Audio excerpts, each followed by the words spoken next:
That is a real problem because you had tensions before, you had issues before, but with the way the issues have been joined and raised to a high profile, attitudes have hardened on both sides. If you go to the United States, you'll find it's not just the administration or the White House or even the Republicans, but really a whole layer of the establishment who feel that China have done so many bad things that they are a problem for the world. Certainly a problem for the US and also a problem for the world.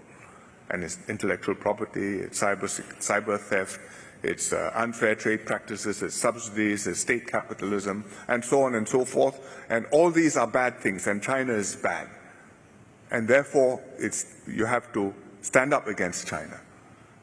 Now, I don't subscribe to that view, but the Chinese look at that and they come to the conclusion that some of them have come to a conclusion that, well, America really is not just a trade which is an issue with us, but they have disapprove of us and they would like to thwart us and our further progress and development.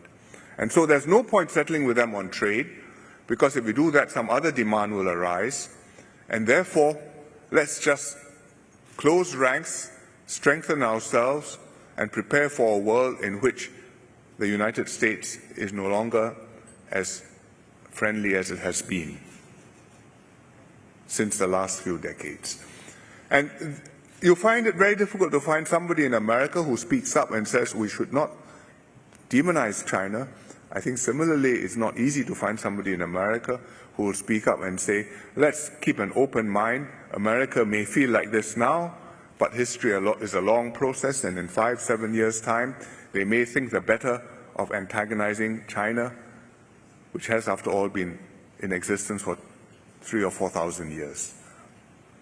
And therefore, let's take it calmly, and let's try to maintain relations and avoid a break. And I'm not quite sure that that restrained approach is certain to prevail. And if it doesn't, and in fact you have bad relations, well, one day again you could come back. Maybe a new generation, Henry Kissinger, will make a trip one day and you will be able to get a new rapprochement a generation from now. But it may take a generation or maybe more than that. So there's huge opportunity costs in the meantime. There's not huge opportunity costs and huge risk to the world of tense antagonistic relations between the two great powers, both of whom can do a lot of harm to each other. Not just because you've got nuclear weapons, but because each one is a considerable economic power and technological power as well.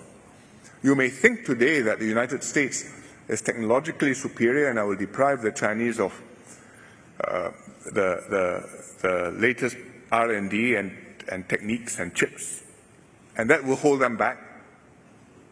But are you sure they are never going to catch up with you, and that you'll always be smarter than them?